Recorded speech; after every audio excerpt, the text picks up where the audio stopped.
Hey everyone, it's Len at Lion Strong Athletics.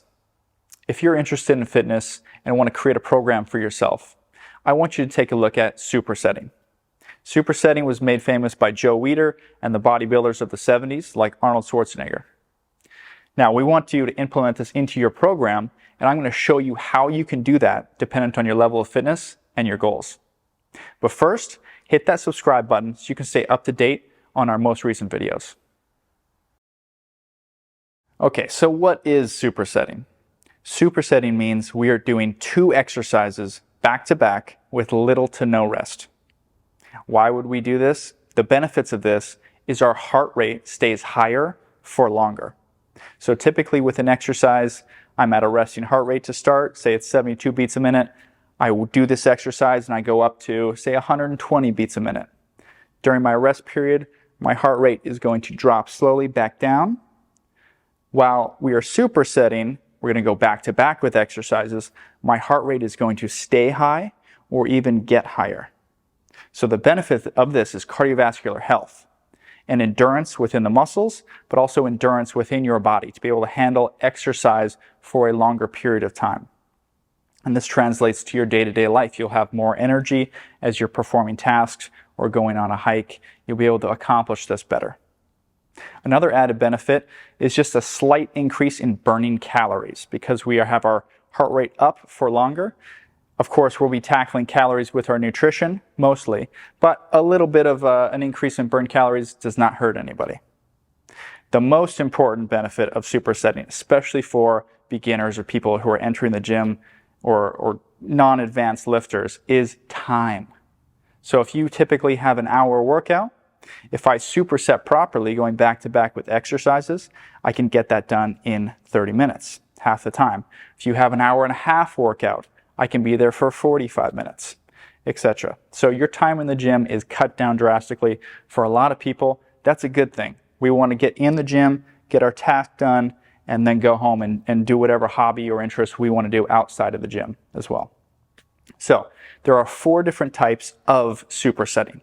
The first type is opposite supersets or antagonist supersets, where we're working opposite muscle groups, like for example, say chest and back.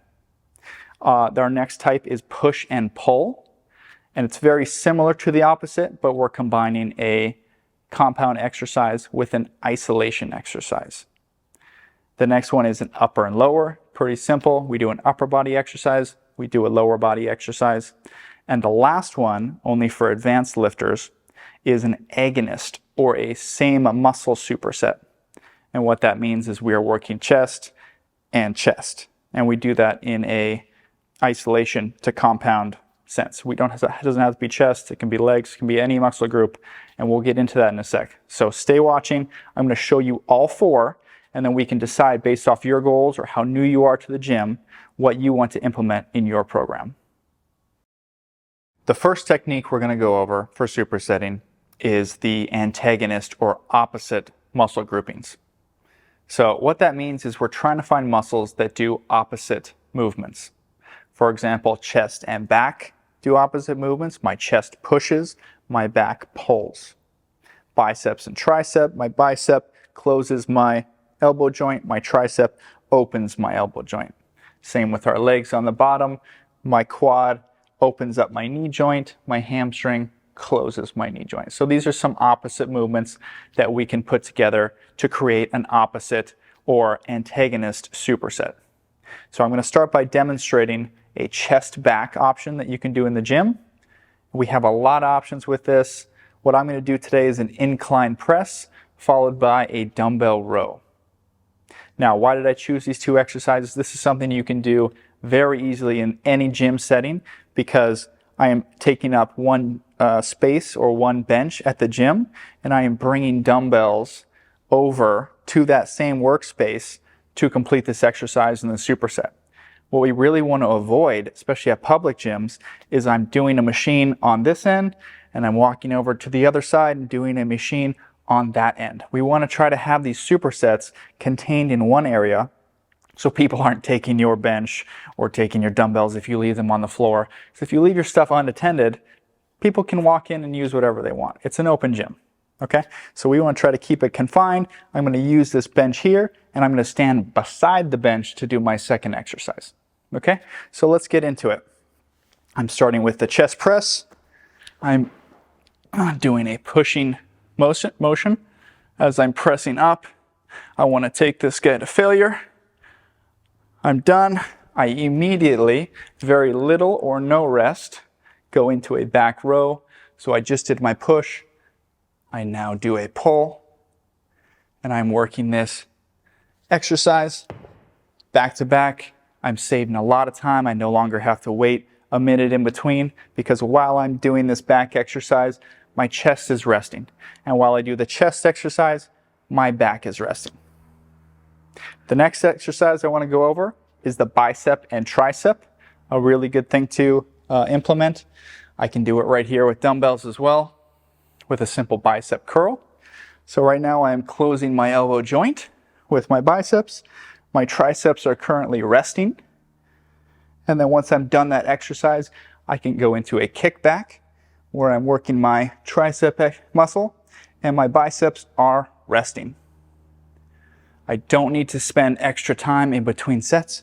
I can jump right back and forth between the two, keep my heart rate up, build my endurance. Now let's get into the second type of supersetting, and that is a push-pull superset. It is incredibly similar to the opposite supersetting one that we just went over, but in the opposite supersets, we're combining a compound with a compound, or an isolation with a compound. And in the push-pull, we want to combine a compound with an isolation exercise, okay, of opposite muscle groups. So a great example I'm going to do here with the exact same exercises we just went over with the opposite supersets, but we're going to mix up which one goes with which. So instead of having an incline chest press with a back row, we're going to have an incline chest press, a pushing motion, with a bicep curl, the pulling motion. And then the second one, we're going to have that row with the kickback. Okay, so let's get into it. For a push-pull superset, I'm going to have an incline chest press. I'm using my chest. I'm pushing away. I'm going to failure. I'm then getting up. I'm staying at my workspace, and I'm going right into my bicep curl. So while I'm doing this, my chest is relaxed. It is getting a rest in. I'm working my biceps, and then when I go back to chest, my bicep gets to rest. I have a compound exercise and an isolation exercise. Now, another good example is that back row. I'm doing a pull exercise that is compound.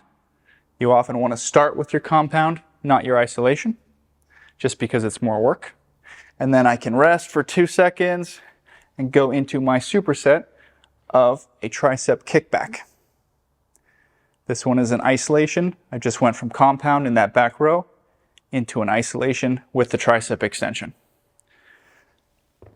Both the opposite superset and the push-pull superset can be applied at any level, whether you're a beginner, intermediate, or advanced. You can use either one of these techniques to implement into your training to improve your heart rate, improve your endurance, and save a lot of time in the gym. The third type of superset is an upper-lower superset. We're basically combining an upper body workout of our choice with a lower body workout of our choice. Typically, these things don't interfere with each other. You're not exhausting the muscles of your lower body while you work your upper body, and vice versa. I typically recommend this for beginners, especially people who want to do full body workouts, because you can hop around, do a row here, and do a leg extension here, and it doesn't play any interference on what muscle is being worked at all. You can also apply this if you're a bodybuilder to a 4 or 5 day split. If you want to focus on hammering out a muscle a little bit more, maybe you have a whole day where you're just focused on hamstrings and chest. But it's great for beginners because we can do a chest exercise with a quad, a back exercise with a hamstring, something like that, where we're working a bunch of muscles throughout our workout and not interfering with one another. So the example I'm going to give today, something I give to my clients, is a squat. I'm just going to do a body weight squat, but we're going down. I'm working my quads, I'm working my glutes, and completing this squat exercise. I'm getting tired, I'm done with the workout. I immediately go into a shoulder lateral raise. Okay, so while I'm doing this lateral raise, my quads are resting, they're recovering, there's no interference. I'm done that, I go right back into my squat workout. My shoulders get to rest and recover, back and forth. So that's how you would set that up. Again, mostly for beginners. The last type of muscle supersetting is agonist, or same muscle. What we're trying to do here is go beyond failure for a muscle group. This is especially relevant for advanced lifters, bodybuilders, or if you're really stuck in a plateau and want to jump out of that. Our goal here is to really damage the muscle beyond what it's normally taking so that it can stimulate more growth. How we set this up is we pick a muscle group. Today I've chosen the chest, so it's one that people like to work on a lot. We're going to do an isolation exercise first to failure, followed by a compound exercise involving that exact same muscle to failure. And that way we are taking your chest to failure in this muscle group and then past so that we can stimulate more growth. So I'm going to show you how we do that. I've set up a flat bench and we're going to do a fly. So my chest fly is an isolation movement.